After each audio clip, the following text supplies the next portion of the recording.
ओम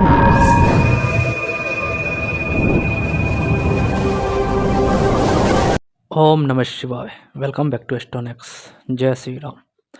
आज हम बात करेंगे कुछ उपाय के बारे में कि बहुत सारे लोग के घर में या उनको बीमारी छोड़ती ही नहीं, यानी उनको बहुत ज़्यादा प्रॉब्लम होता है और बहुत ज़्यादा वो बीमार रहते हैं, यानी उनके घर में आए दिन कोई ना कोई बीमार रहता है या वो खुद ही बीमार रहते हैं। तो यदि बीमारी पीछा ना छोड़े या लगातार कोई ना कोई व्याधि मतलब रोग सताती रहे, तो जातक को कौन सा ऐसा उपाय करना चाहिए जो उसको इससे व्याधि, इस रोग से पीछा छोड़ दे, उसको कोई बीमारी ना लगे। तो उसी के बारे में मैं आज आपको कुछ बताने वाला हूँ। ये उपाय 2-3 है जो आप कर सकते हैं और उसको करने से आपको जो भी बीमारी से रिलेटेड कुछ भी प्रॉब्लम हो रही है, तो वो आप इन 3 या 4 उपायों में से कोई एक उपाय करके आप अपने आप को रिलैक्स महसूस करवा सकते हैं। तो यदि बीमारी पीछा ना छोड़े और लगातार कोई ना कोई बीमारी आपको सताती रहती है या आपके परिवार के सदस्य को बहुत ज़्यादा कोई ना कोई बीमारी लगी रहती है, हमेशा कुछ ना कुछ लगा ही रहता है,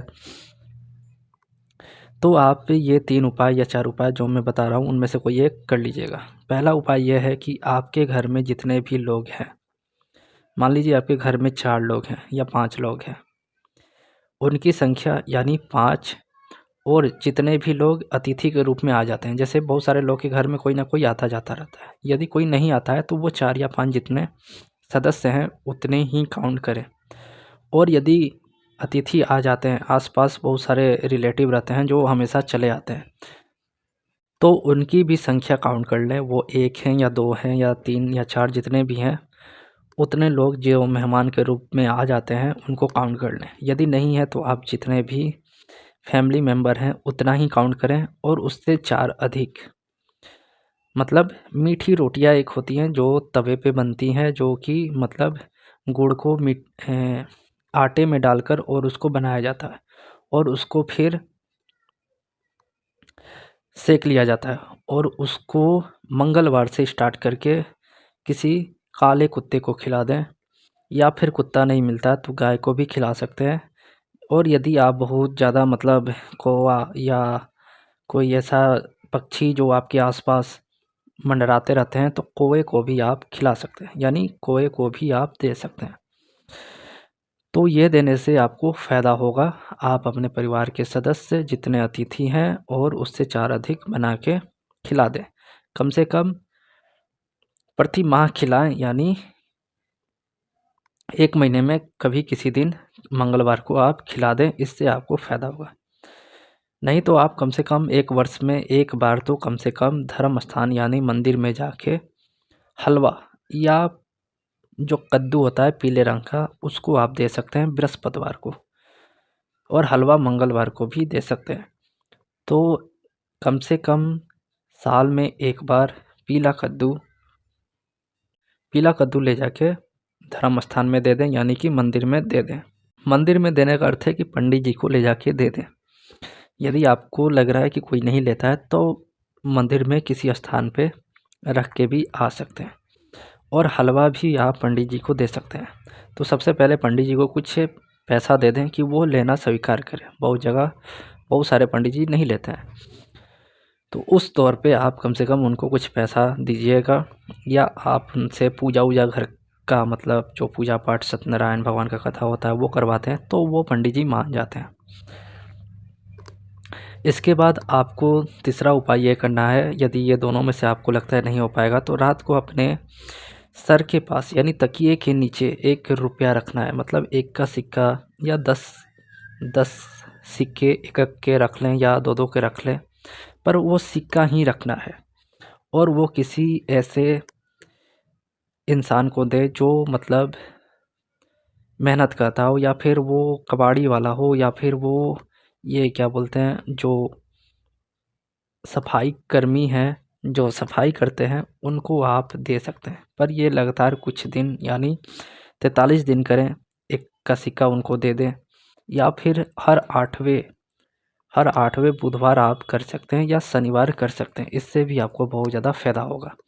इससे आपको जो भी मतलब तंगी है वो दूर होगी और एक का सिक्का ही रखें ज़्यादातर, यानी सिक्का ही रखें, ये ज़्यादातर आपको फ़ायदा देगा।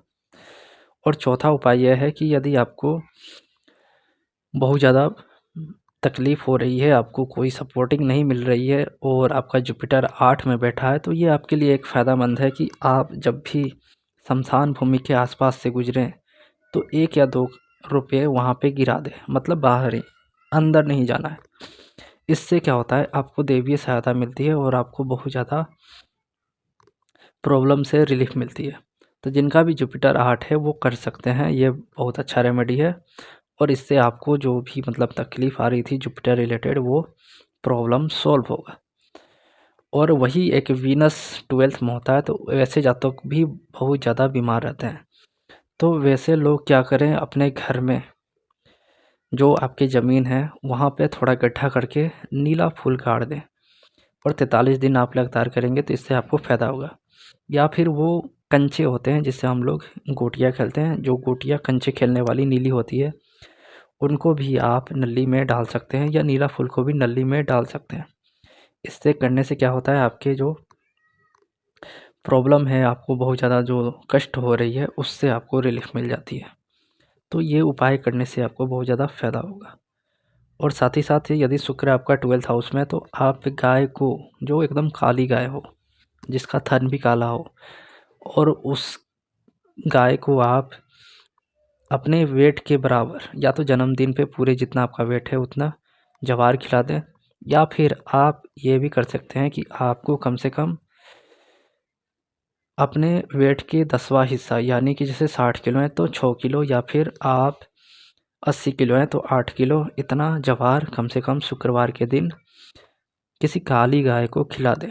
और उस गाय को तो ना खिलाएं जिससे मतलब बहुत सारे लोग होते हैं कि खटाल से दूध लाते हैं, वहाँ पे अपनी गाय जो मतलब रहती है उससे ही सोचते हैं कि दे दें, क्योंकि जब आपने किसी चीज़ को दान दे दिया तो उस चीज़ को आप रिटर्न नहीं ले सकते हैं, क्योंकि वो गाय आपको फिर से दूध देगी, और वो दूध देगी तो आप फिर क्या हुआ कि आपने जो दान दिया था वो रिटर्न लेकर आ गए, इससे पाप लगता है और आपका ये जो रेमेडी है काम नहीं करेगा। तो ऐसे गाय को खिलाएं जो एकदम दूर हो, मतलब उससे आपसे कोई लेन देन नहीं हो, मतलब वहाँ से आप दूध नहीं लेते हो, और वो काली गाय हो, तो ये आपको बहुत अच्छा रेमेडी काम देगा और ये आप कर सकते हैं और ये आपको करने से बहुत ज़्यादा फ़ायदा देगा। तो ये कुछ उपाय थे जो आप कर सकते हैं यदि आपके घर में बीमारी लगी रहती है, जा नहीं रही है, हर बार कुछ ना कुछ प्रॉब्लम हो जा रहा है, आपको भी कष्ट हो रहा है, माँ को भी कष्ट हो रहा है, या फैमिली में किसी न किसी को बहुत ज़्यादा कष्ट हो रही है, तो उस तौर पे ये रेमेडी आप कर सकते हैं और ये आपको बहुत ज़्यादा फ़ायदा देगा। वैसे भी शुक्र जिसका 12 भी नहीं है, वो भी अपने बर्थडे पे कम से कम अपने वज़न के बराबर जवार, यानी शुक्र के तौर पे खिला सकते हैं, और मतलब हरी चारा खिला सकते हैं। यदि जवार नहीं मिल रहा है तो हरी चारा गाय को खिला देने से भी आपको बहुत ज़्यादा फ़ायदा देते हैं। तो ये छोटे उपाय हैं, आप कर सकते हैं और इससे आपको बहुत ज़्यादा लाभ होगा। तो ये आप करें। तब तक के लिए धन्यवाद।